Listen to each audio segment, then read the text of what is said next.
Hi friends. A warm welcome to everyone, to my channel. In last episode we heard, Diego Alvarez tells Shankar, the story of his expedition. Jim and Diego tried hard, but could not find the treasure. When they were completely disappointed, one day the guard of the diamond mine suddenly interrupted them. Thereafter. Mountain of the Moon, written by Bibhuti Bhushan Bandyopadhyay. One afternoon, we were resting on a patch of clear ground. There was a palm tree close by. Around the foot of the tree, there were thick shrubs. Suddenly, we saw something was shaking the palm tree violently. The leaves of the tree fluttered as if a storm was blowing. Its trunk too was shaking. We were baffled. No wind was blowing. How did the palm shake? Jim immediately went into the shrubs to check what was wrong. Seconds later, there was a blood-curdling scream from within the shrubs. Clearly, Jim was in excruciating pain. I rushed in with my rifle. Jim was bleeding profusely. He had been mauled by an animal. His chest had been ripped open by the sharp claws of an immensely strong creature. It was as if a pillow had been torn to shreds. Jim managed to say just 2 words. "A monster." And gestured to me. "Run, run away."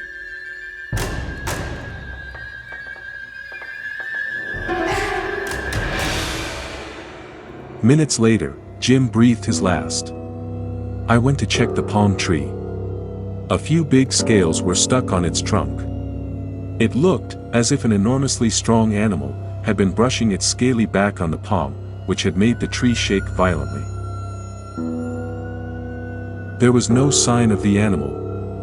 I pulled Jim's body out of the shrub into the open area, and with my rifle went to check the other side of the shrub.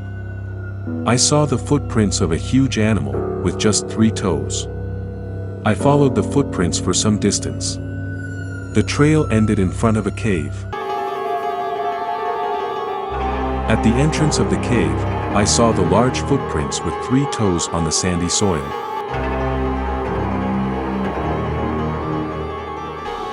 It had become almost dark.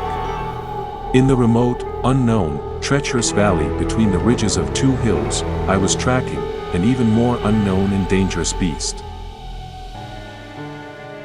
Turning towards right, I saw a steep basalt wall, rising almost 4,000 feet in the dim evening light. Way above, beyond the bamboo groves at the top of the hill, there was a trace of the last rays of the sun, or perhaps, it was a trick played by my eyes. It must have been just the endless sky. I thought it would be foolhardy to enter the cave. Even hanging around in front of it was most unsafe. I returned to our tent and kept vigil over Jim's body through the night, beside a roaring fire, with my rifle on my lap. Next morning, I buried Jim. Then I went looking for the animal again. But while searching for it, I could not find the cave. There were a number of caves in that hill, which looked similar. I did not recognize the cave I had seen in the fading light of the evening. I could not continue in the dangerous forest all alone. So, I walked back for 15 days, and reached the hamlet from where we had started off. The people received me warmly. I told them how Jim had died. The news scared them visibly. Their small eyes bulged out in terror. They said, "Oh God! Bunyip, that's why no one goes into that forest." I walked for another 5 days, from the village to the Orange River. There I caught a Dutch boat and returned to civilization. I could not explore the Richtersveld again, although I tried to, several times.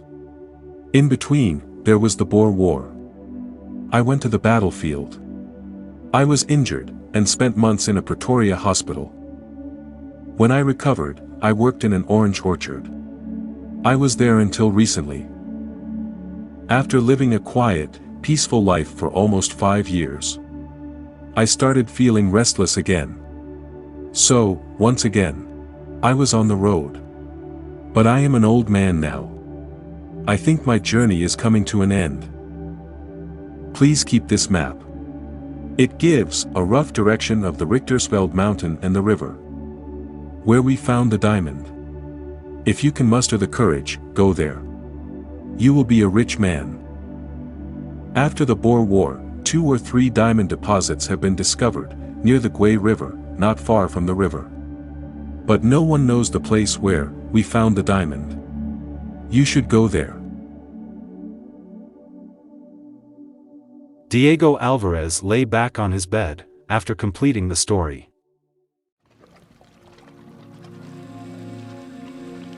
Alvarez got better soon, thanks to his robust build, and Shankar's nursing.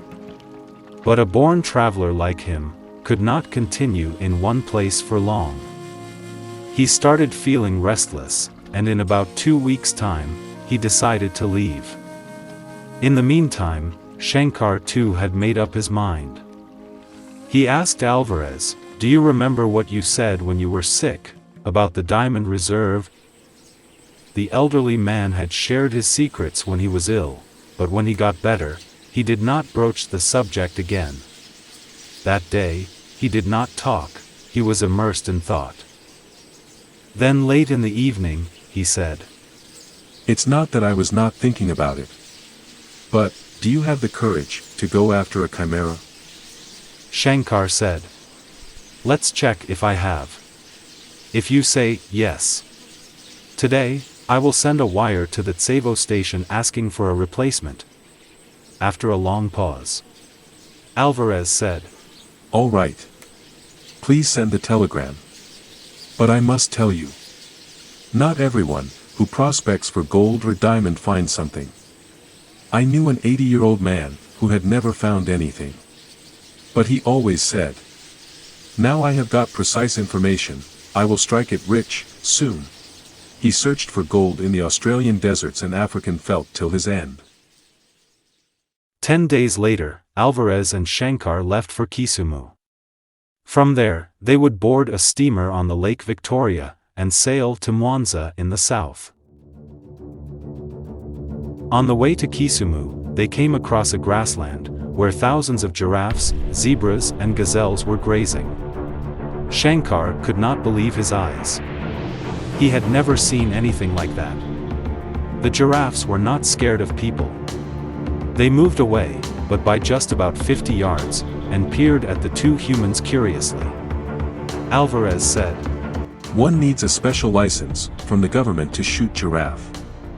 And it is difficult to get. That makes them bold."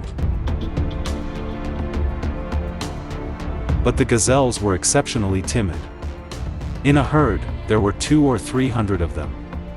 One of them looked up to, and the next moment, the entire herd galloped away to the other end of the valley.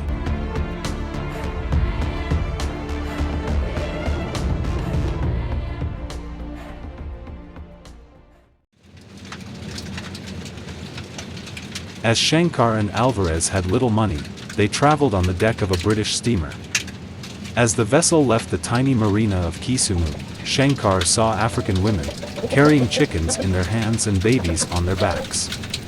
Maasai workers were going home on leave, carrying glass beads, mirrors, and inexpensive trinkets from Nairobi. Alvarez and Shankar got off the boat at Mwanza, and started walking. Their plan was to trek 300 miles to Tabora. After resting for a few days there, they would go to the port, Ujiji on the Tanganyika Lake. On the way, Alvarez told Shankar, "It's dangerous to walk through Tanganyika. There is a kind of fly here, that causes sleeping sickness. Almost the entire population of this country has been wiped out by this epidemic. Besides, the area between Mwanza and Tabora is infested with lions. In fact, you can call this area the Kingdom of Lions." 10 miles from the town, they came across a small bungalow with a thatched roof. A European hunter was staying there. He greeted Alvarez warmly, but was confused to see Shankar with him. He asked Alvarez, "This boy seems to be Indian. Where did you find him? Is your coolie?"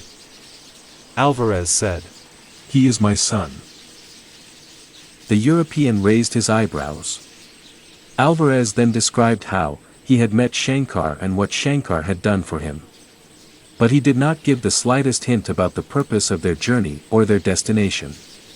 The other man smiled and said, "Good. He seems brave and caring too. I have heard Hindus of the East Indies are nice people.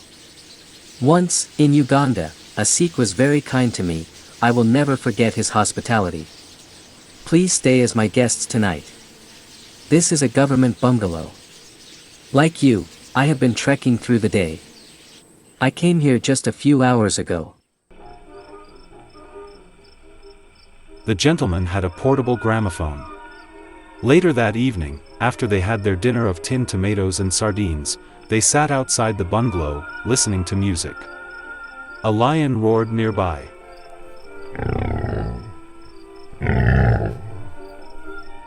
It was probably roaring with its head close to the ground, 'cause its feel like the earth reverberated with the roar.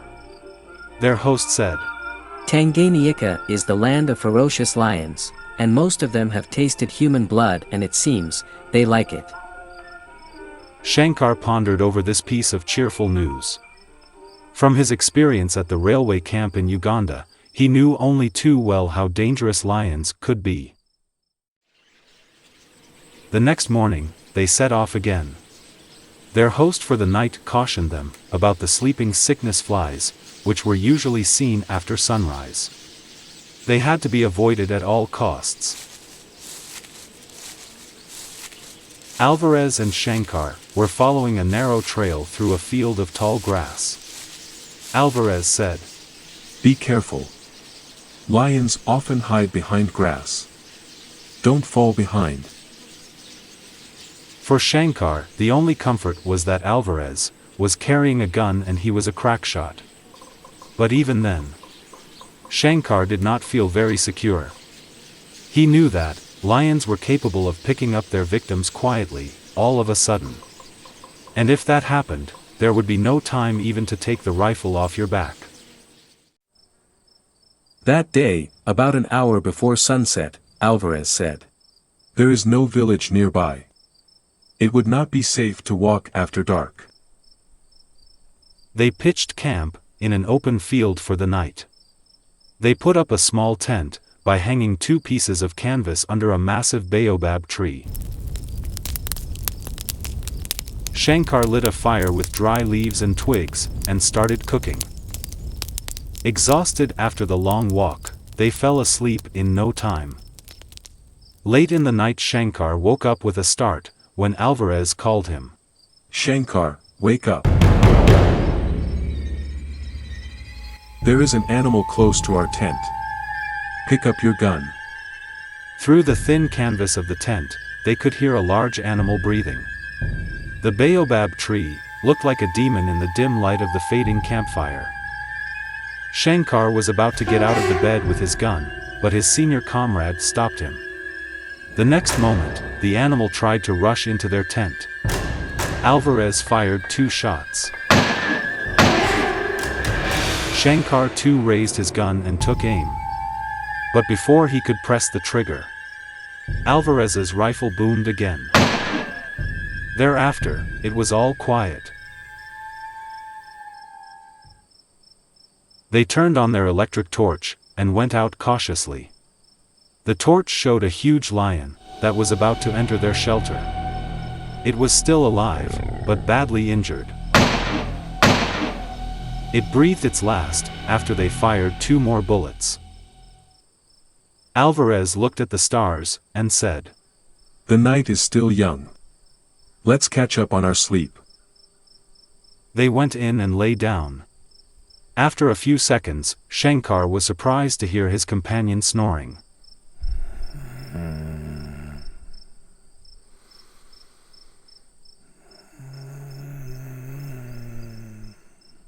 He, however, could not fall asleep. After half an hour, all the lions in the savannah seemed to compete with Alvarez's snoring. They roared in unison.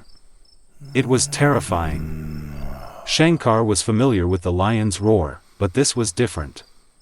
He never forgot that roar in his life.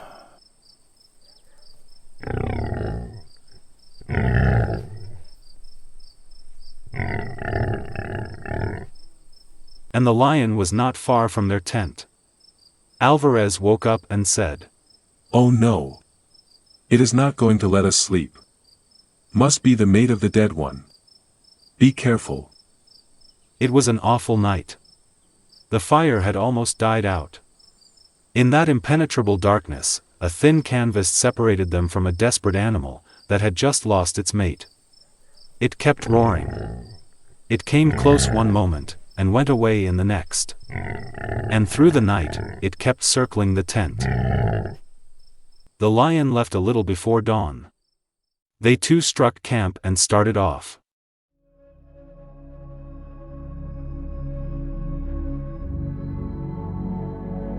About 2 weeks later, Shankar and Alvarez boarded a steamer at the port of Ujiji on the Lake Tanganyika. After crossing the lake, they purchased a few essential articles at a small town called Albertville. Between Albertville and Cabello, there was a railroad run by the Belgian government. From Cabello, they would sail again for 3 days, this time on the river Congo, toward Sunkaini. At Sunkaini, they would leave the river behind and go southwards, into unmapped forests and deserts. Cabello, a dirty small town, was home to some shady men of Portuguese, Belgian, and mixed descent. Shankar walked out of the railway station. He had an unpleasant experience. A man, about 7 feet tall and equally broad, stopped him. "Hey young man. You seem to be new here. I am sure you don't know me. I am Albuquerque." Shankar looked behind. Alvarez was yet to come out of the station. An evil-looking giant of a man stood before Shankar. He was so well built that every muscle in his body stood out. Shankar said stiffly, "Pleased to meet you." The man said, "So, black fellow, you are from East Indies, are not you? Come, let's play a game of poker." Shankar was getting angry. He said, "Sorry. I would not like to play poker with you." He knew poker was only a pretext. The man actually wanted to cheat him. Shankar had heard that poker was a kind of gambling with cards. He had no idea how it was played, but he had heard that in Nairobi, crooks cheated tourists by playing poker with them. It was a kind of daylight robbery. Hearing Shankar's reply, the rogue flared up. He frowned, gnashed his teeth, came close and said in a contorted voice, "What did you say, you wretched nigger? You seem to be too smart for an Indian. For your benefit, let me tell you that Albuquerque's pistol has done away with scores of dirty niggers like you. Listen to me carefully. My rules are simple. Whenever a new fellow arrives at Cabello, he has to either play poker with me or face me in a duel." Shankar knew that a duel with the ruffian would mean instant death, for handling a gun was part of Albuquerque's job description. Shankar would have little chance against him. After all, till the other day, he had been just a railway clerk. On the other hand, if he chose to play poker, he would lose all his money. Perhaps. Shankar took half a minute to think. The man removed his pistol from the leather holster in a flash, held it on Shankar's chest and said, "Duel or poker?" The crude challenge made Shankar's blood boil. He would not submit to brute force, even if it meant death. He was about to say, "Duel," when he heard a steely voice from behind. "Drop your gun, or I am going to blow your brains off." They both turned towards the voice. Alvarez stood firmly, his Winchester repeater aimed at Albuquerque's head. Shankar took advantage of the situation and slipped behind Albuquerque's pistol. Alvarez said, So, you want a duel with a boy? Shame on you. Drop your gun before I count 3. 1, 2. The pistol dropped from Albuquerque's slack hand.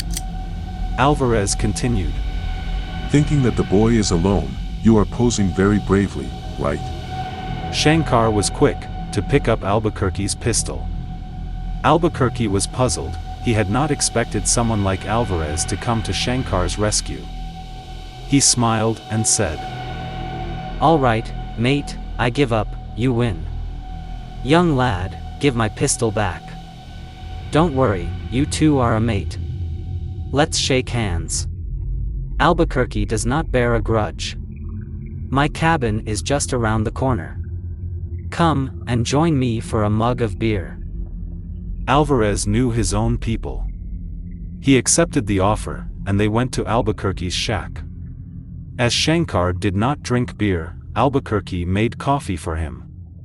He talked to them as if nothing had happened, shared jokes, and laughed heartily. The experience made a deep and lasting impression on Shankar. Albuquerque had completely forgotten the humiliation, and talked to them as if they were long-lost friends. Indeed, Shankar had not met men like him.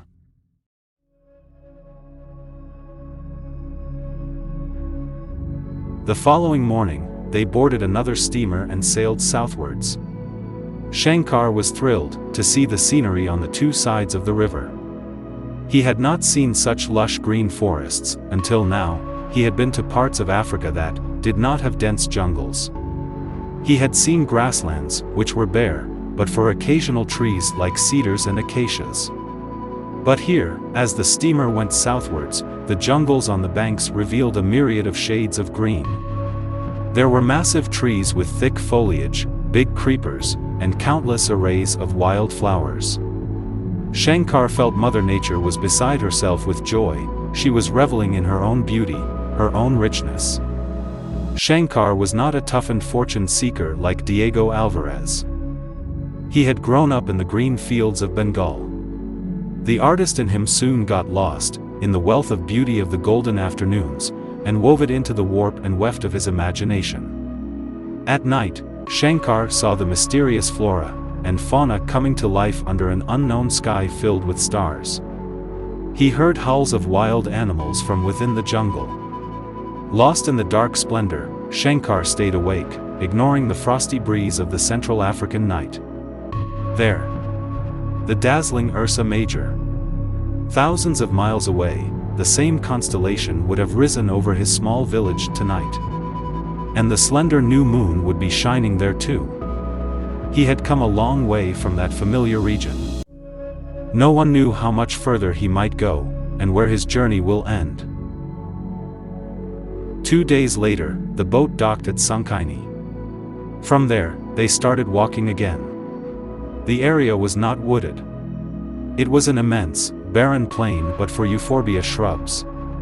The vast plains offered Shankar a sense of freedom. The magical twilight and moonlight transformed the afternoons and nights of Africa into a fairy tale kingdom.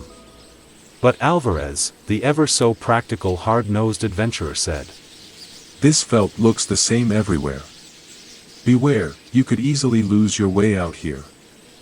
Alvarez's words turned out to be prophetic. After sunset, they pitched camp on the slope of a hillock and lit a fire. Shankar went out in search of water. He carried Alvarez's rifle, but had only 2 cartridges. Half an hour passed, a thin veil of darkness covered the veldt. Shankar felt he had not been walking for more than half an hour. But suddenly, looking around him, he felt uncomfortable. He decided to return to their camp, as he was gripped by a vague sense of danger. The horizon was dotted with craggy hills on all sides. The landscape looked identical in all directions. There were no landmarks. Shankar continued to walk, but by then he had realized that he had been lost. He recalled Alvarez's words of caution. But in spite of the warning, because of his lack of experience, he did not realize how grave the situation was. He kept walking. At times he felt the camp was ahead of him, at times to his left, then to his right. Why could not he see the campfire? Where was their hillock? After walking aimlessly for 2 hours, Shankar panicked. He realized he had no clue about the way back to the camp. All alone in this lion-infested veldt of Rhodesia, he would have to face a severely cold night, without a blanket. He did not even have a matchbox to light a fire. He had nothing to eat or drink. To cut a long story short, the next evening, that is, almost 24 hours later, Alvarez rescued a dazed, exhausted, thirsty, and almost dying Shankar from under an euphorbia tree 7 miles from their camp. Alvarez said, "If I did not find you, you would have continued to walk, and would have gone deeper, into the desert and died of thirst. Many people have lost their lives, after losing their way in the Rhodesian veldt. Don't you ever leave the camp alone." Shankar said, "Alvarez, you have saved my life twice. I will never forget this." Alvarez said, "Don't forget, young man, you did me the favor earlier. If you had not been there, by now, my bones would have been bleached white by the Ugandan sun."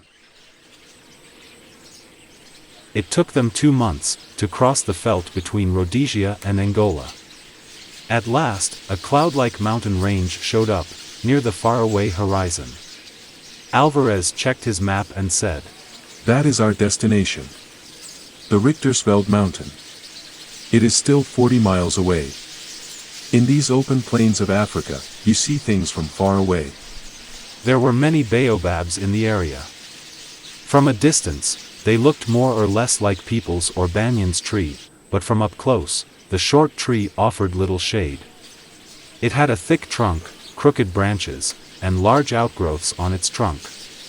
It looked like an ugly, short, hunchbacked monster, straight out of the pages of the Arabian Nights. On a bitterly cold evening, they were sitting around a fire and drinking coffee, when Alvarez said, "This Rhodesian veldt is a land of diamonds. You must have heard of the Kimberley mines. There are many more. People have found diamonds in several places here. They can be found even now." Almost immediately he said, "Who are they?" Shankar was facing Alvarez. He turned around, but could not see anything. He asked, "Who are you talking about?" But Alvarez's keen eyes, like his bullets, missed nothing. After a few minutes, Shankar spotted a few indistinct figures walking towards their camp. Alvarez said, "Shankar, load the revolver and give it to me quickly." Shankar came out of the tent with the gun, and saw Alvarez smoking quietly, without betraying any emotion. Some people were walking towards their camp through the gathering darkness. A little later, they came and stood in front of the campfire. They were tall, dark men. They did not carry anything, had nothing on them except lion cloths, lions' manes around their necks and feathers in their hair. They were exceedingly well built. In the light of the campfire, they looked like bronze statues. Alvarez asked them in Zulu, "What brings you here?" He talked to them for some time, after which they sat down. Alvarez said, "Shankar, give them some food." Then he said under his breath, "Shankar, be careful. We are in grave danger. Anything can happen." They opened some cans. Shankar served food to the strangers. Alvarez too joined them, although he and Shankar had already had their supper. Shankar guessed that either Alvarez had something on his mind, or it was customary in those parts to dine with guests. Alvarez kept talking to the strangers in Zulu as they ate. They left after the meal. Alvarez gave them a cigarette each. When they were beyond earshot, Alvarez said, "These people are Matabeles, a fierce tribe. They have fought many wars with Europeans. They suspect we are prospecting for diamonds and they are unhappy about it. This place is under their chief. They might come back. They might take us with them, and simply burn us at the stake. Let's take down the tent and leave right now." Shankar asked, "Then why did you ask me to get the revolver?" Alvarez smiled and said, "It was only a precaution. If they were not satisfied despite our hospitality, or if I sensed they would harm us, I would have shot them. See, I had the revolver behind me when I sat down to eat. I was prepared to finish them off. My name is Diego Alvarez. I have never known what fear is. Even now, I don't. They would have been dead before they knew what had hit them." After walking for 5 or 6 days, they entered a dense tropical rainforest, on the foothills of a high mountain. The forest was so vast and gloomy, that Shankar felt if he lost his way in here, he would never come out of it alive. Alvarez cautioned him. "Be very careful, Shankar.